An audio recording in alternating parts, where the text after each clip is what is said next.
Hi, I'm Hal Roberts. This is Bridge City News. Here's some of the top stories we've been following. There was no reason to invoke the Emergencies Act during the Freedom Convoy. That's according to a lawyer with the Justice Centre who's representing protesters in Ottawa. A farmer from Saskatchewan who also served with the Canadian military in Afghanistan was killed during the war in Ukraine. And we hear the powerful story of a 101-year-old Lethbridge veteran who served during the Second World War. Your nation, your province, your southern Alberta. From the heart of Lethbridge, it's Bridge City News with Hal Roberts. Thanks so much for joining us. The public inquiry into the Emergencies Act continues in Ottawa. Now, many are sharing their testimonies as to what they saw unfold during the Freedom Convoy protest, not only in Ottawa, but also in Windsor and here in Alberta at the Coutts border crossing. Eva Chipiuk, a lawyer with the Justice Centre for Constitutional Freedoms, is in our nation's capital, representing some who protested in Ottawa and the government mandates during the COVID-19 pandemic. She joins us now via Zoom. Eva, we've now heard from a number of those who participated in the Freedom Convoy. What message do you think was delivered to the Commission?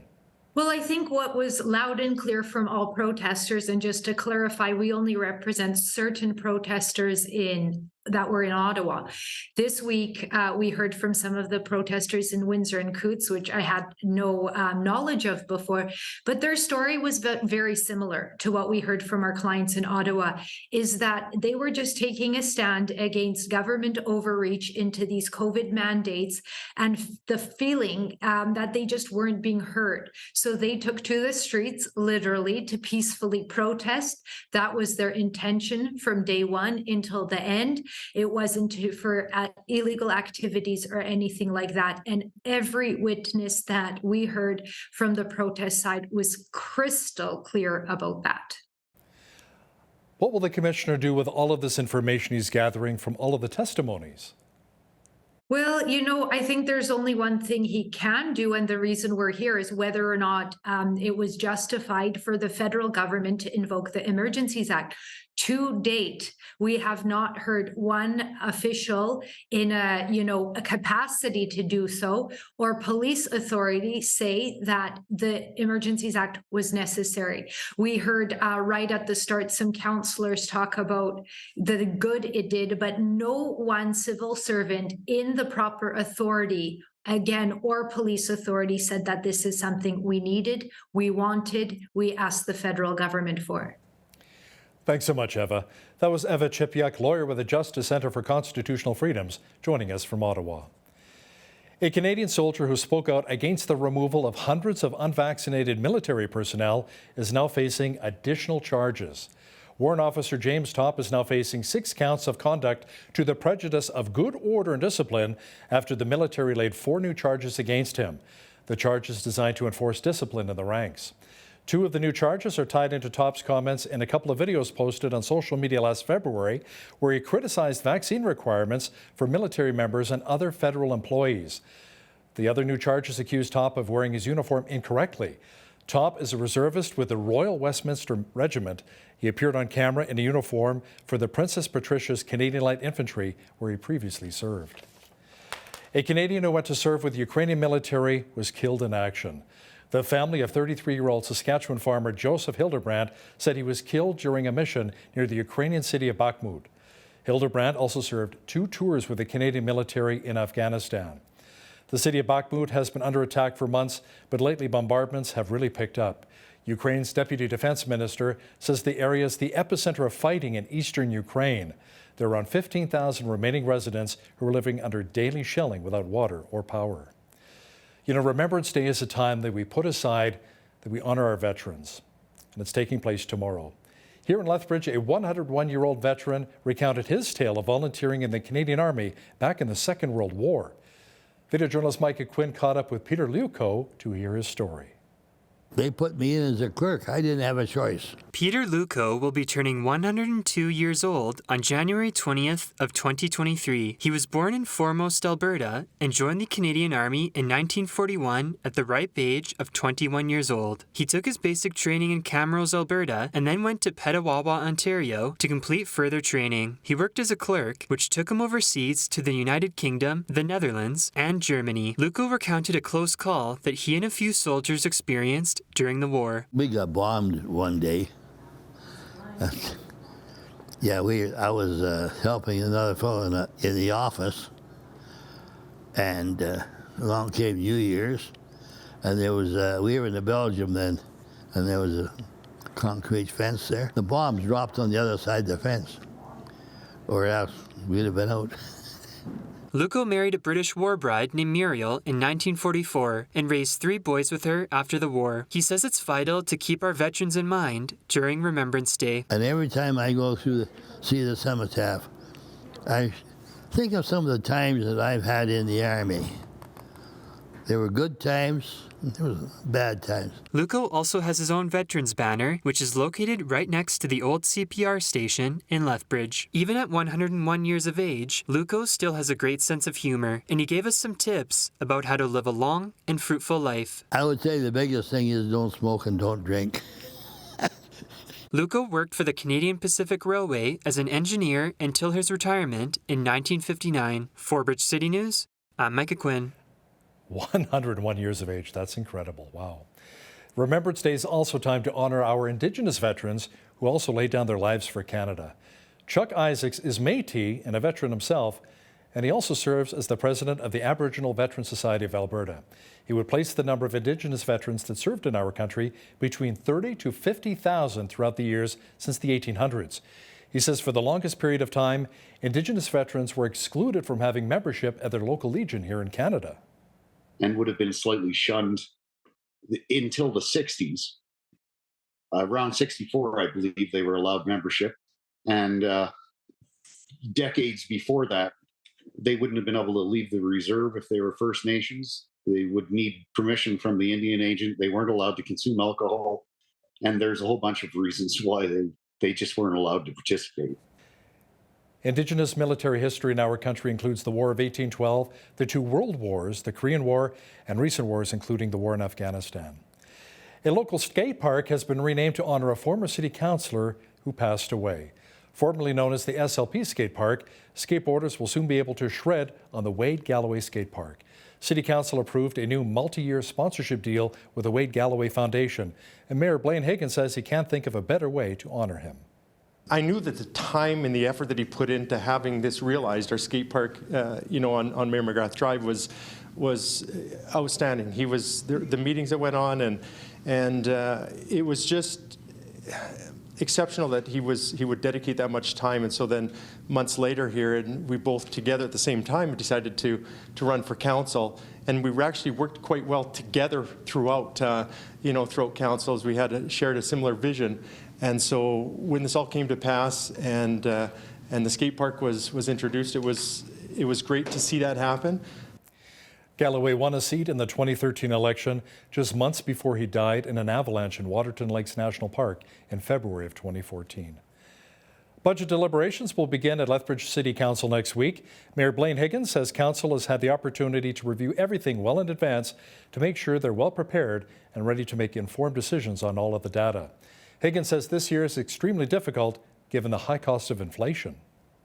I'll go back to, we meet together as mayors in Alberta, and we discuss some of the challenges that we see on a regular basis with inflation. And it's been a struggle. And we know that we've been at 0% for 3 years. And we know with the cost of inflation and, of course, a lot of the different other challenges that we're seeing for expenses, it's going to be tough to stay that, at 0%. As a matter of fact, I don't want to scare everyone, but it won't be a 0% tax increase.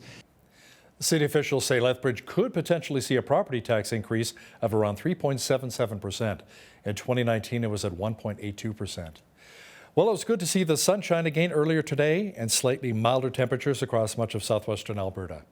Jeanette Roche is now with an early look at the forecast. Jeanette, more sunshine and slightly warmer temperatures on the horizon as we make our way to the weekend?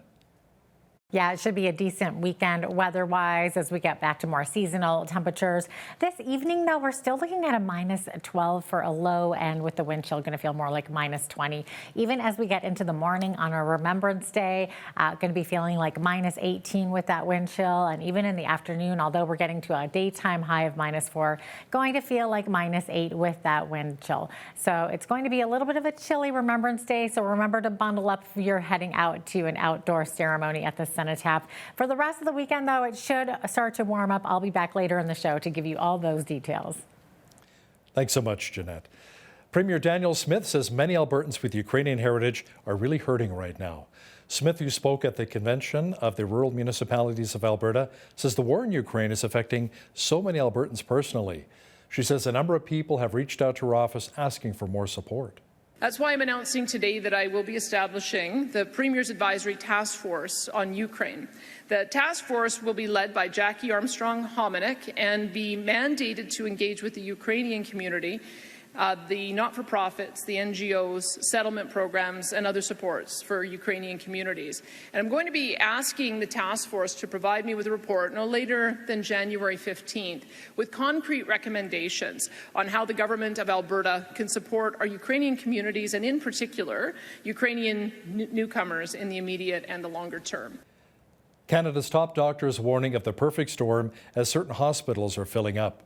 Chief Public Health Officer Dr. Theresa Tam says the triple threat of the seasonal flu, COVID-19 and RSV is posing a challenge to the healthcare system in many parts of our country.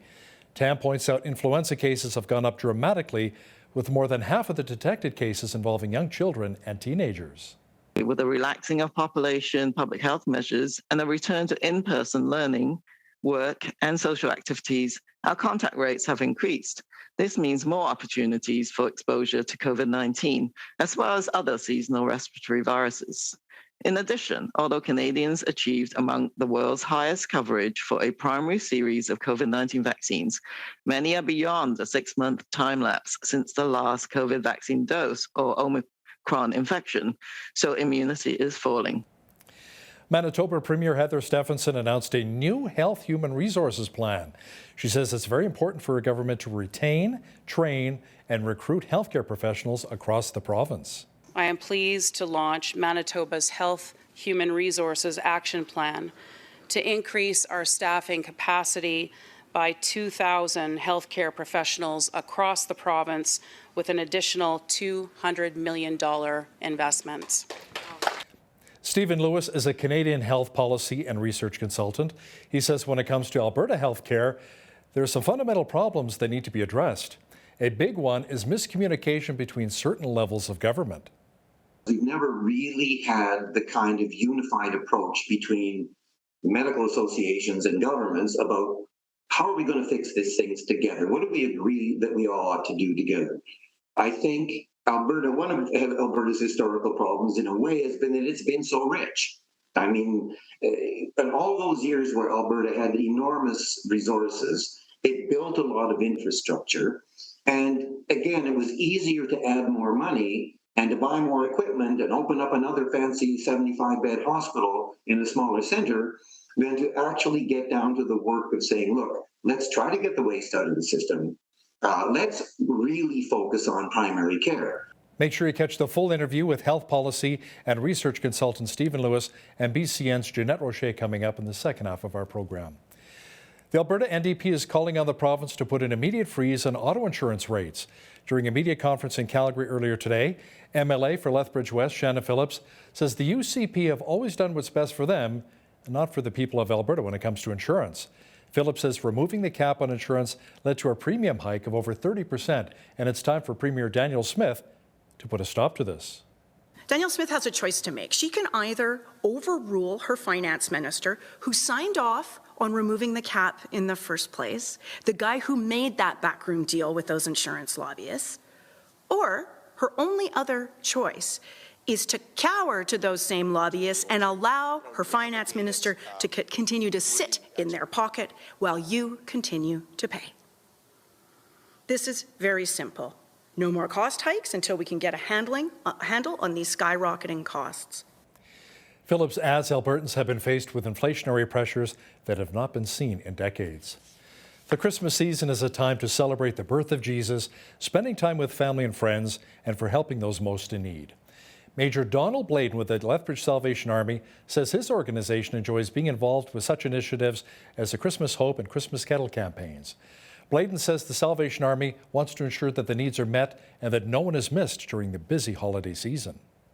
We just don't want anybody to get missed, right? Because we have no idea, who is new in terms of their need.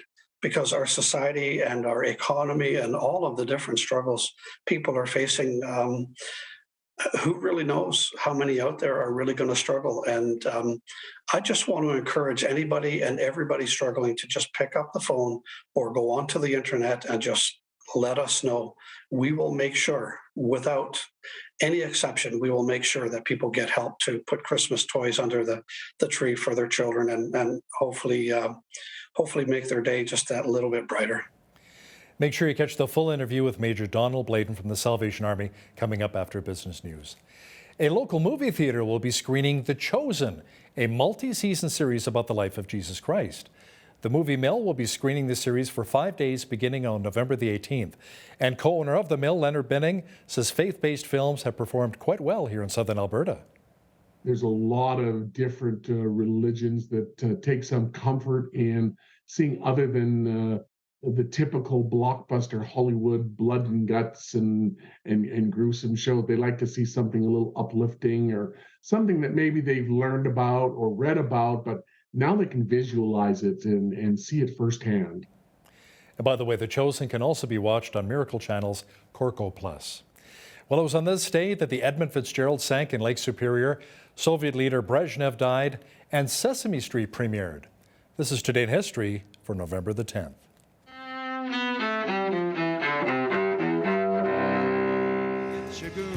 November 10th, 1975.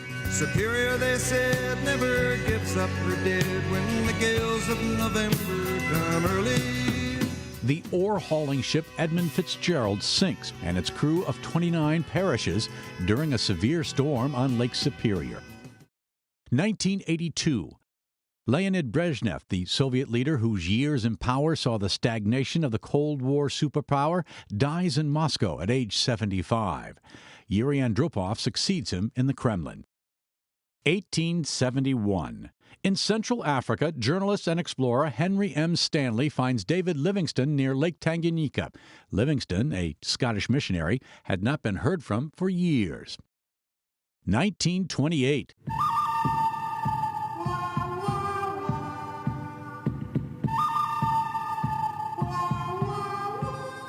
Film composer Ennio Morricone is born in Italy. He's best known for his scores of spaghetti westerns, from The Good, the Bad, and the Ugly to A Fistful of Dollars. And 1969. Can you tell me how to get to Sesame Street? Sesame Street, the kids' TV educational program with Big Bird, Oscar the Grouch, and many more Muppets, debuts on PBS. Today in History, November 10th. Tim McGuire, The Associated Press. Love Sesame Street. That was great. Bert and Ernie and the gang. Well, we had a mainly clear sky in Lethbridge today, but slightly cooler once again. But fortunately, a warming trend is on the way. Complete weather details are coming up.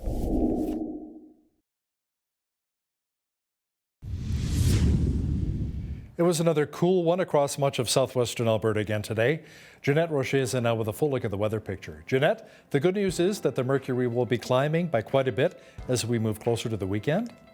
Yes, let's say goodbye to those frigid temperatures for a while, shall we?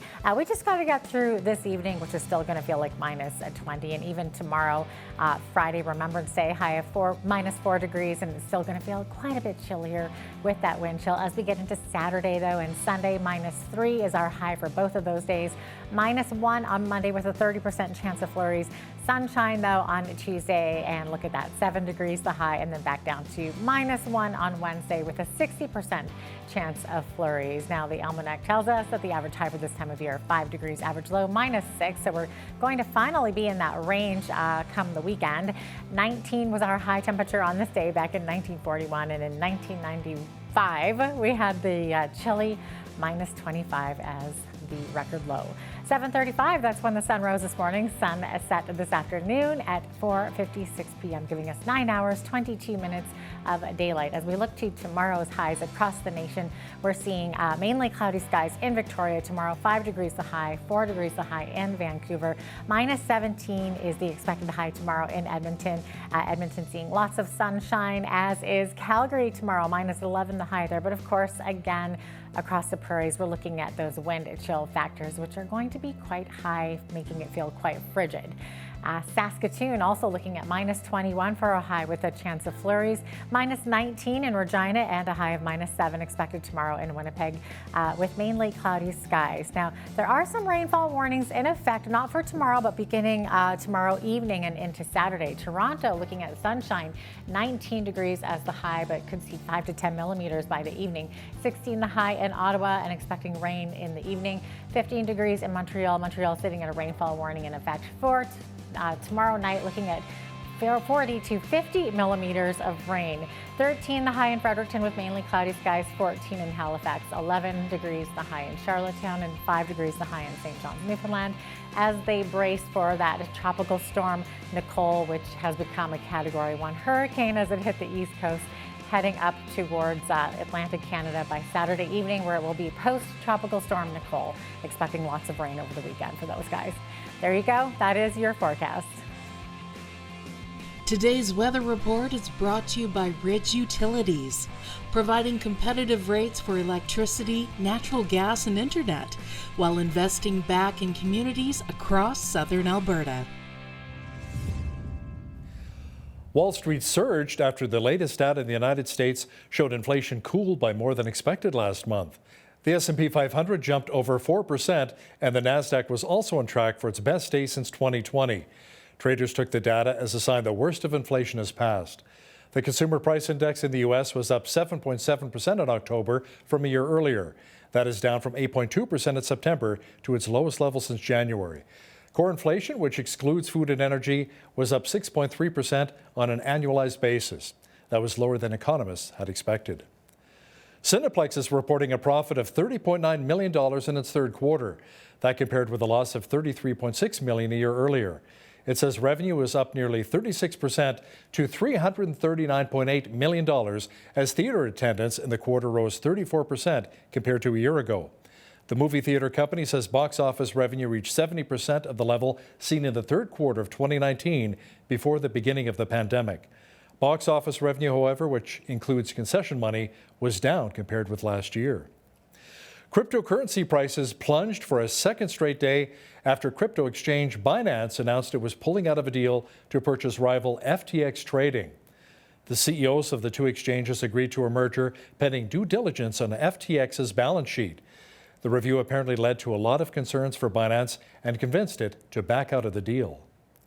Now, here's a look at today's markets. The TSX was up 664 points on the day to finish at 19,990. The Dow was up 1,201 points to 33,715. The S&P 500 was up 207 on the day to 3956, and the Nasdaq was up 760 to 11,114. West Texas Intermediate Oil was up 35 cents to 86.21 U.S. per barrel. Natural gas was up 29 cents to 6.15 U.S. Gold was down 11 cents to 17.55.35 U.S. an ounce, and silver was even on the day at 21.68 U.S. an ounce. Feed wheat is at $13 per bushel, barley's at $9.91, canola's at $20, and corn is at $12 per bushel. Live cattle were up $1.50 to $153.08. Feeder cattle January contract was up 90 cents to $178.63, and lean hogs were down 40 cents to $84.88. The Canadian dollar was down slightly over the past 24 hours to 75.03 U.S.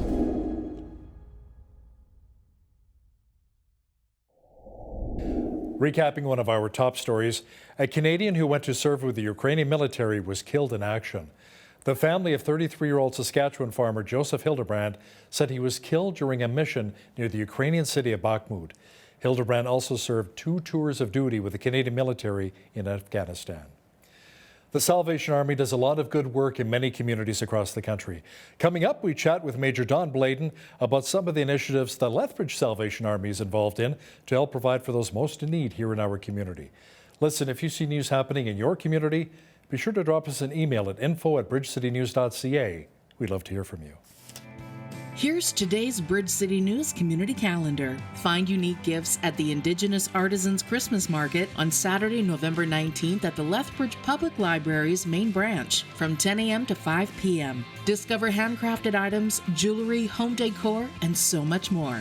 Plus, enter to win door prizes with every purchase. Admission is free. For more information, visit lethlib.ca. The Interfaith Food Bank is looking for volunteers to help in administration, their warehouse, and kitchen. The commitment is 3 to 4 hours, once or twice a week. Through your help, you'll be providing food security in our community and enjoy a sense of purpose by serving others. For details on volunteering, contact Bill at volunteer@interfaithfoodbank.ca or by calling 403-320-8779. And that's today's Bridge City News community calendar.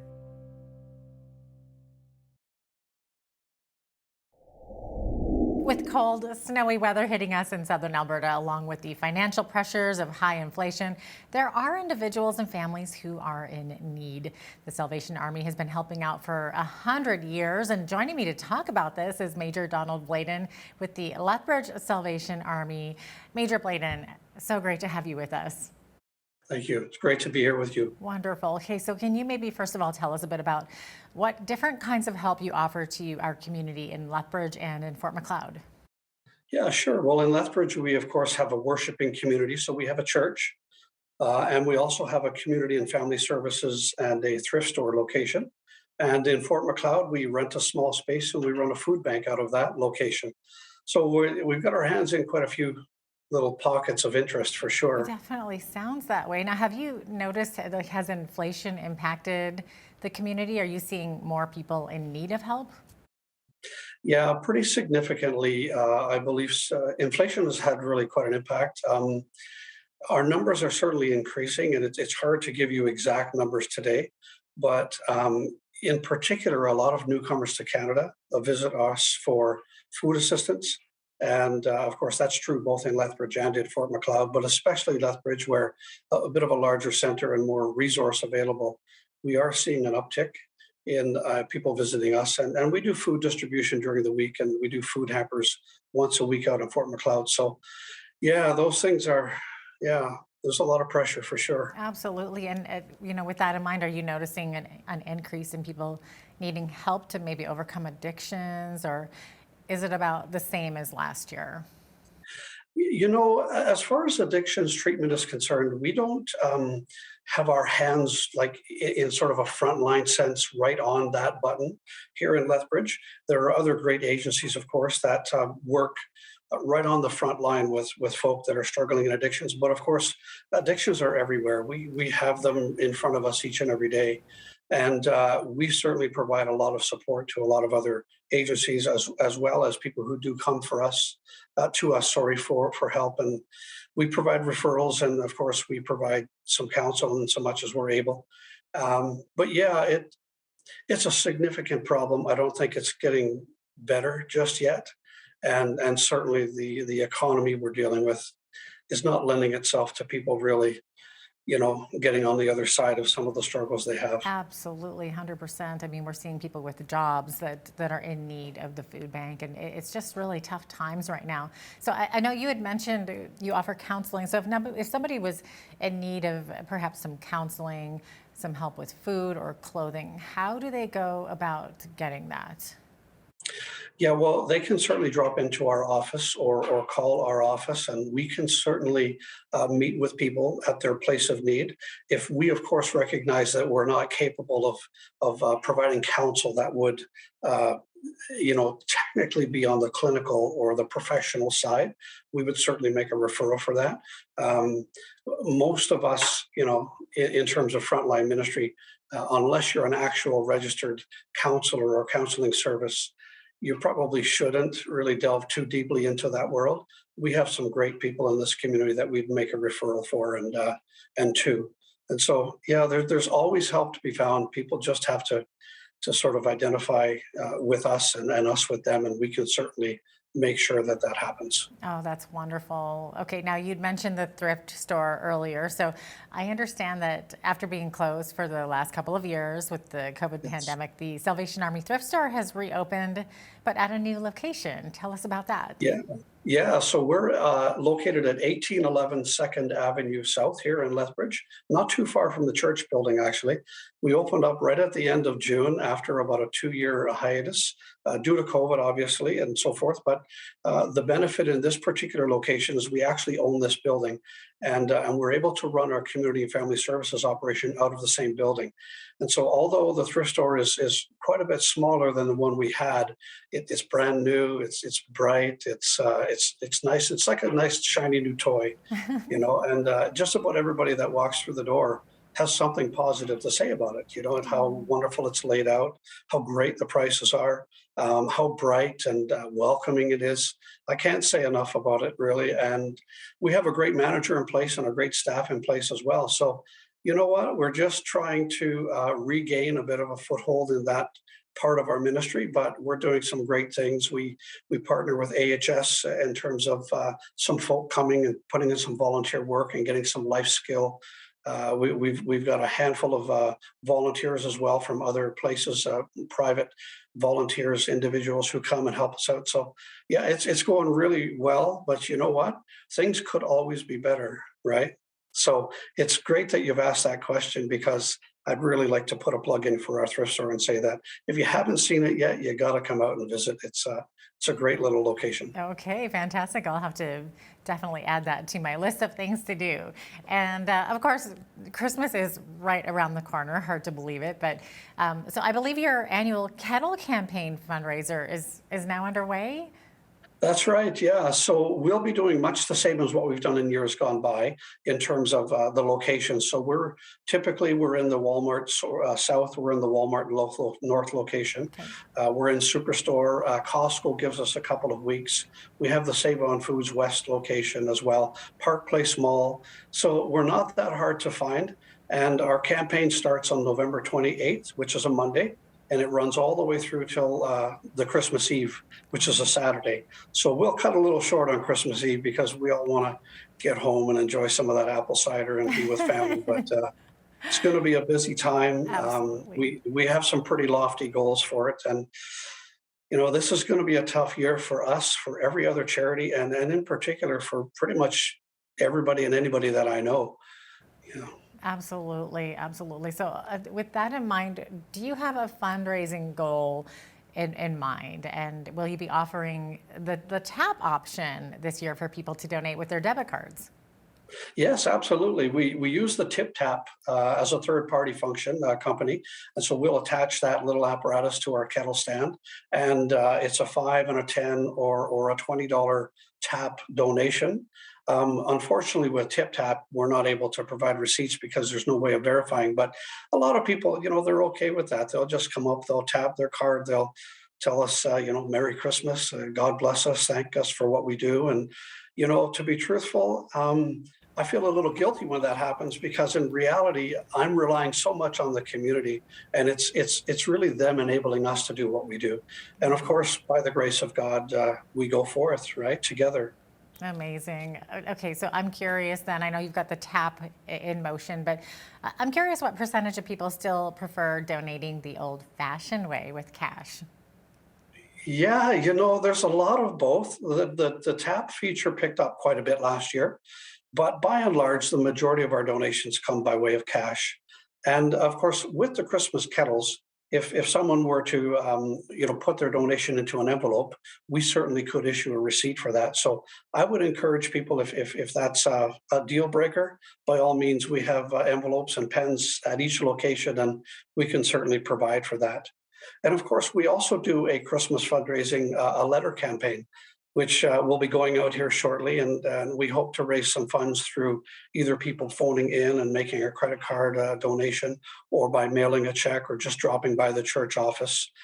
So there's lots of different options. Just have to give us a call. We'll make sure we help you find a way to help us. Okay, and then every year the Salvation Army also does the annual Toys for Tots outreach. So tell us about what that's all about and how we can get involved. Yeah, absolutely. So we partner with other agencies within Lethbridge as a community, and it's called Christmas Hope. And the benefit of doing that is that when we all collaborate together, there's more than ample resource, because there's well beyond, the scope of need that any one of us individually can address. And so as a Christmas Hope partner, people can either call us, or they can go online and they can fill out a registration form. And we just don't want anybody to get missed, right? Because we have no idea, who is new in terms of their need, because our society and our economy and all of the different struggles people are facing, who really knows how many out there are really going to struggle? And I just want to encourage anybody and everybody struggling to just pick up the phone or go onto the internet and just let us know. We will make sure, without any exception, we will make sure that people get help to put Christmas toys under the tree for their children, and hopefully make their day just that little bit brighter. Yeah, isn't that wonderful? I absolutely love that campaign, one of my favorites for sure. And you'd mentioned before that the thrift shop is near your church. So some people may not be aware that the Salvation Army is actually a church, and you have regular Sunday morning services. So tell us what other activities viewers should know about. Yeah, we do. So we have a variety of activities going on in the church building, anything from a quilting group through to Sunday morning worship services at 10:30. We do weekly Bible studies, a weekly prayer group. It tends to be visited by women. I try to stay away from that room, but I know they're praying for me. So we do a Tuesday evening kids zone, we call it. And so a lot of community youth have come out and they enjoy a hot cooked meal, and we do some games, we do some discipleship, some life skills coaching training. We just listen to their stories, and that's really just recently started back up again after a little bit of a hiatus after the COVID issue. So yeah, it's taken a little while to sort of reboot that particular part of our ministry, but we're just so thankful for the folk that entrust their children to us on Tuesdays, and anybody and everybody in terms of child, K to 12 really can come out and enjoy that, and we'd never turn anybody away. That's wonderful. Now, are people still fearful of COVID, or are they back to kind of regular attendance in person now? I think there are really just a very small handful of people that still struggle with it. And I do realize it's a real struggle. And so I'm not taking a position one way or the other. I think we all in this wonderful land of freedom have the ability to make our own choices. And I hope, our wonderful land of freedom stays free. And so, there are a handful of people who still struggle, but by and large, I think most of the people that I meet or come across, it's pretty much behind them for the most part, and behind them in the sense that I don't think they want to be fearful. I don't think they want to be restricted. I just think people want to get on with living freely. Yeah, people want to get back to life, I think. Yeah. So no, by and large, I don't think it's a significant impact at this point. However, winter is coming, and we'll see what sort of new ideas come about over the year. Yeah, exactly. It is cold and flu season after all. Definitely. Yeah. So is the Salvation Army in need of more volunteers? And if so, how can people get involved? Absolutely. Again, they can call our office, or they can go to our website. It's lethbridgesalvationarmy.ca. It's really quite simple. Or just pick up the phone and call us here at the church office, and we will happily plug you into wherever it is you feel that you could give us a hand. Of course, I'm going to need a lot of Christmas kettle volunteers as well. So please, if you're thinking right now by way of listening to what I'm saying about volunteering with us, please, I could use your help. We could all use your help. Absolutely. Looks like we are winding down here on our questions, but Major Bladen, I know you and I talked a little bit briefly off camera, and I just wanted to check in with you. I know that you personally, your wife and yourself, you had a fire at your home. And how are you doing now? I just wanted to check in with you. You know, I personally, I'm doing well, and so is my wife. No loss of life. We didn't even lose our little dog, which was just such a beautiful story in and of itself. But you know, material things in life come and go, and so we're just very thankful that the house was rebuilt after about a year, Wow. and we've been back in for just a little over a year. We had a lot of family around for Christmas past, and you know, things are getting back to normal. So we're doing okay. We're doing okay. So happy to hear that, and I know it was a shock to the community when that happened. It was just awful, but I'm so glad that you two are back on your feet now, and your little dog too. Yeah, thank you. Absolutely. So thanks so much for being with us today. You're welcome. Thank you for having me on. I look forward to the next time. For sure. Major Donald Bladen is the pastor at the Lethbridge Salvation Army.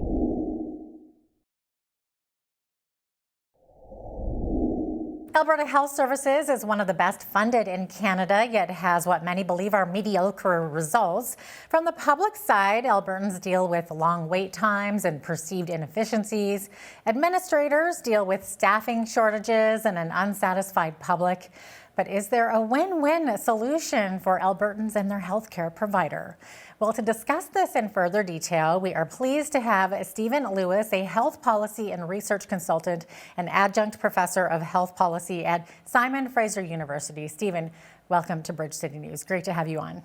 Thanks for having me. Absolutely. So there is so much conversation and opinion in Alberta right now about healthcare. Most recently, I guess our new Premier, Danielle Smith, has canceled a health agreement with the World Economic Forum, saying that she doesn't want to have any ties with a group that brags about controlling governments and politicians. But if the agreement were to go through, the province would supposedly share ideas with health researchers at Mayo Clinic and Harvard University. So, Stephen, do you have an opinion on this? Is she making a good decision by keeping things more Alberta-centric, so to speak, or is she going about this the wrong way?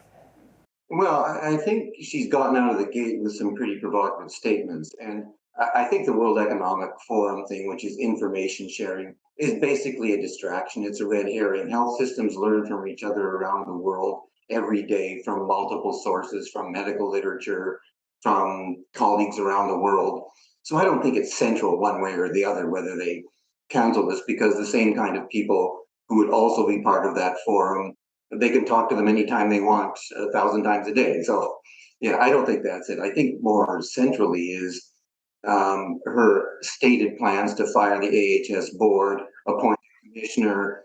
She's blamed the board publicly for almost a conspiracy to understate the staff shortages and so on. I mean, if you want the health system to improve, it seems to be reasonable to have good working relationships and have a trusting relationship with your by far biggest supplier of healthcare, which is AHS. So I think the previous premier at the beginning of his tenure also kind of declared war on doctors a little bit, and paid a pretty steep price for that in terms of trust and ability to get things done. So I don't see any early signs that she's intending to repair that anytime soon. So in your opinion, not exactly the best place for her to be starting with firing the AHS board. Well, I think to say if we get a new board or we replace it with a commissioner and a one-person commissioner at the beginning, that's going to solve all the problems in healthcare or even begin to solve them is illusory. I mean, Alberta has problems. So does every province. Every province had them before the pandemic, but they are now made much worse by the pandemic. So every province has an enormous surgical backlog. Every province is struggling with primary care and getting it right, which everyone has aspired to for decades but hasn't managed to achieve. I think there is an appetite for change, and there's a need for change because with the pandemic and with all of these unmet needs, we can't just wait this out. The system has to be more agile. It has to figure out ways to create surge capacity when you need it. It also doesn't help if you have a government that seems not to believe much in public health anymore, and certainly a premier who has said some pretty dramatically radical things about what you can and can't do to control pandemics and so on. So you have a bit of a perfect storm here, and I think while Alberta is not unique in its problems, it may be unique in the potential for conflict and chaos in the next couple of years, unless the tune changes quite a bit. And of course, some in positions of authority say that the current public health care situation comes down to scarcity of services and funding. And of course, scarcity in economics refers to when the demand for a resource is greater than the supply of that resource, as resources are limited. So in your opinion, do you think the scarcity argument is appropriate, or is there another way to look at healthcare delivery and outcomes? Well, I mean, we've had a history of this, right? I mean, we have tried to buy our way out and increase supply our way out of health problems historically. From about 1997 to 2010, the country doubled its healthcare spending. And did it get rid of wait lists? No. Did it make sure that everybody had a family doctor? No.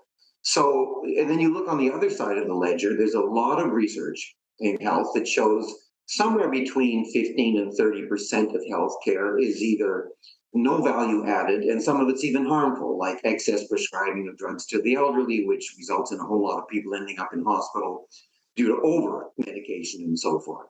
So it's not always a supply problem, but the reality is right now, we are not meeting needs. So either we have to use the personnel and the resources we have differently, make a real concerted effort to get rid of the low value care so we can concentrate on the higher value care, and get better at the things we've never been particularly good at, which is prevention. So if you have a fairly weak or incomplete primary care system, if you have 600,000 or 700,000 Albertans without a regular source of care, a whole lot of people will end up in the hospital because their conditions got worse when they didn't have to. It's a complicated problem, and you won't solve it in a week and you won't solve it in 2 years, but you do have to chart a new course that gives you some shot at solving it in the long run. I don't believe the solution is just to dump more money into this system, because if you dump more money into the same system, you're going to get the same results. I mean, we have way more doctors than we ever have before per capita in this country, way more than we did 20 years ago, and still there's an access problem. So simple numerical problems and simple saying, oh, if we only could spend another couple of $1 billion, we will solve this. It didn't happen before, and it's not going to happen now. So from your research, do you think that that's probably the best way that Alberta Health Services can provide better levels of service with a smaller budget, or what would be your opinion? I don't think you should be cutting spending at this point. And one of the reasons why Alberta spends so much is not because it has more service, it's because it pays better. I mean, Alberta has historically been a rich province, and wages and salaries are higher there. So it's going to cost you more per unit, and that's why the per capita costs in Alberta are so high. I don't think there is any hard evidence to suggest that Alberta is notably more inefficient once you account for that than any other province. And it's really hard to have a blanket overall grade for a healthcare system. I'm not saying there aren't serious problems in Alberta, but those problems aren't unique to Alberta. And Alberta has a lot of strengths. I mean, you have very, very good clinicians, especially the academic centers, and the relationships with their zones and with the province in general is pretty strong. You have strategic clinical networks that try to improve the quality of care. So there's a lot of talent and a lot of infrastructure here.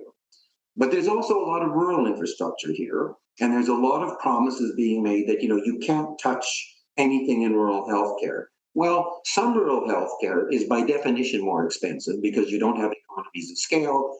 And if people say, we voted for you so we wouldn't have to go to the next town to go to a hospital, or we want you to try to recruit specialists to our small area, those are kind of very difficult things to do, and they're costly things to do. But that's a political decision. It has nothing to do with AHS. I mean, AHS is constrained in how much it can move around resources. If AHS said, all things considered, we can meet the needs in this region with 2 hospitals instead of 4, there's no way they're going to be allowed to do that. So don't point the finger at AHS as being the source of this kind of inefficiency. It's built into the political dynamic of the province.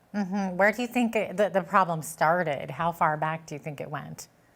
Well, the problems again aren't unique in Alberta. I think they've started because we've never really had the kind of unified approach between medical associations and governments about how are we going to fix these things together? What do we agree that we all ought to do together?